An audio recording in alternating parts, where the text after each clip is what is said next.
Kahalal Yahweh Ba'Shem Yahweh Shai Ba'Shem Rekakwadash, the wicked. When two Israelis were eating at a restaurant in Mexico City, authorities were pretty confused when a woman walked up and executed both of them. She claimed to be romantically involved with one of the guys and that he had cheated on her, but that was a lie. She was actually a paid shooter for a local cartel, a pretty cheap one at that, since she confessed to only making about 5,000 pesos, which is less than $300 for a double homicide. And then police realized that one of these men had an extensive criminal record in both Israel and Mexico. And that's when the police looked at each other and said, oh, okay.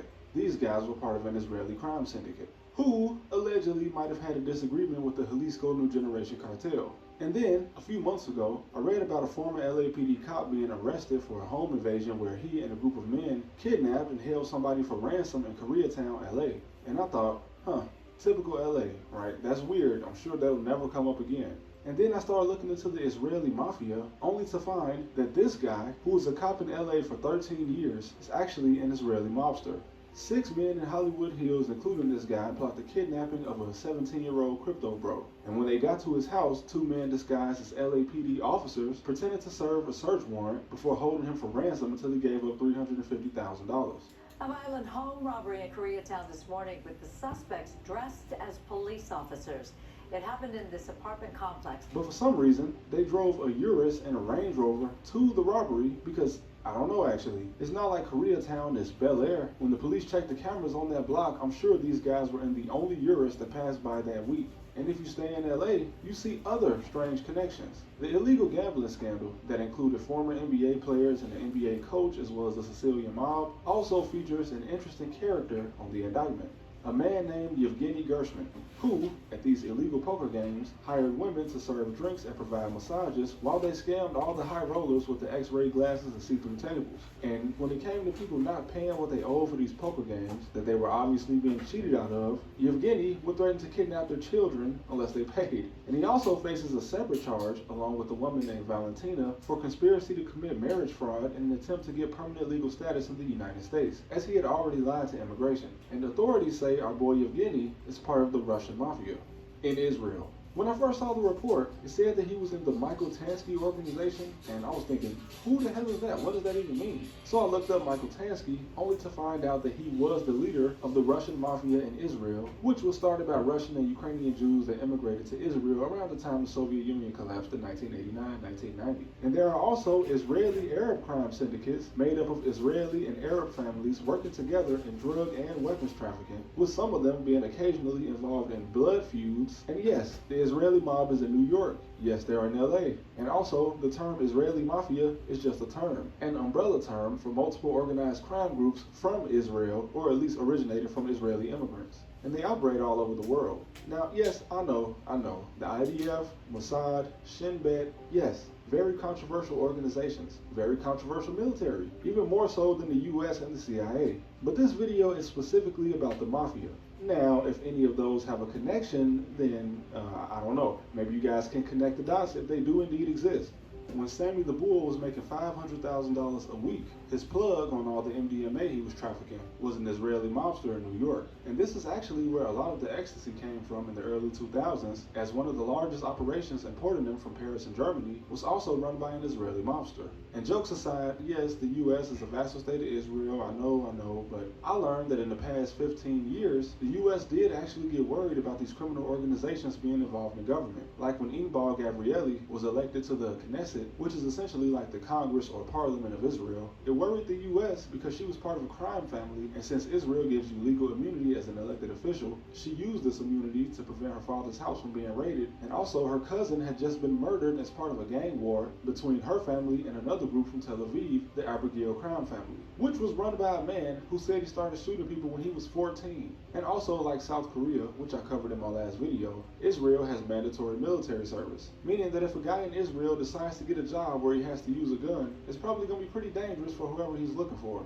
In Israel, 2 crime families in the area of Nazareth engaged in a war that killed 27 people in 2 years. And when you hear about Israeli crime syndicates, much like the Italian mafia, all you hear about is illegal gambling schemes. But sometimes even that can be a bit more serious. Asaf Wani is an Israeli crime boss that, despite being deported in 2011, was also present at the illegal poker games in the Hollywood Hills with Gilbert Arenas and the Sicilian mob in 2023. And instead of just relying on people paying back their debt on time, he put together a team of Crips and members of the Mexican Mafia in LA to make sure all these celebrities and rich people didn't even consider not paying what they owed. And one day, an Israeli man who may or may not have been connected to another crime syndicate was leaving a poker game in LA when he was ambushed and killed. And this was apparently something Esau would mention when threatening people over debt. Then houses started being set on fire in Southern California. And yeah, it starts to get out of hand because, in case you didn't notice, illegal gambling is very, very popular in Los Angeles. Really, the entire LA County and Orange County. But all of this is just a criminal complaint against Esau, since he hasn't actually been caught and he's on the run, believed to be in Mexico. But the LAPD have also tied these gambling houses to the disappearance of a woman named Heidi Plank, as Heidi was last seen at a high-rise in downtown LA that was hosting another one of these gambling houses in a unit, with her car being found a week later. But this was in 2021. As of 2025, she still hasn't been found. But of course, gambling isn't the only thing. Pretty much every organized crime group in the world has some hand in the drug trade, and Israeli mob figures have been tied to a large part of the MDMA industry in the 2000s. And not just in the US, but all around the planet, like this trio of elderly men called drug trafficking in Australia. And they were said to be active from about 2013 to 2021. And in January 2023, police in Israel noticed that a group of women appears to be living a lavish lifestyle, as well as taking very suspicious trips. So when this group of women landed at an airport in Israel from their latest trip to Germany, the suspicions of the police were confirmed when they found 33 pounds of cocaine and ketamine. And the police noticed that the same group of girls must have done the exact same thing twice from Hungary and at least once from Germany and Thailand. And they were actually being paid about $10,000 each to import these packages into the country, although the group paying them wasn't named. But speaking of trafficking, we have to move on to something a little bit more disturbing.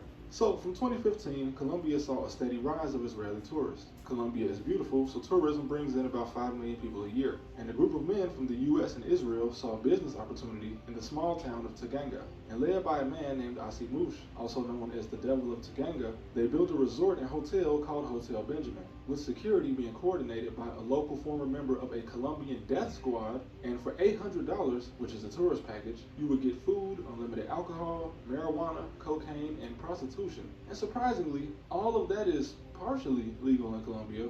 And of course, like most similar cases in Colombia, this operation did involve minors, and the fact that Mush basically only served and employed other Israelis in the middle of Colombia, it didn't exactly help them blend in. And he escaped to Portugal, but since he had an international arrest warrant, they caught him. But like any big money operation, someone just took over business for him in Colombia while he was gone. And different mafias like this just keep getting caught in similar operations in South America, with women also being involved in running these organizations. But now, here's something that I know some of you guys were looking for, the part where the mafia and the government overlap, as they do in most countries. I mean, just look at Russia. The mafia-affiliated oligarchs are forced to come together under the rule of the Godfather, Vladimir. And in the US, many, and I mean many, mafia affiliates have been active in city and state government since at least the 1950s. But here are two headlines, just 2 years apart. The Abu Latif family in northern Israel won several government contracts to build things like an Air Force training camp for the IDF. And then in 2025, 38 members of the same family were arrested for terrorizing the northern part of the country.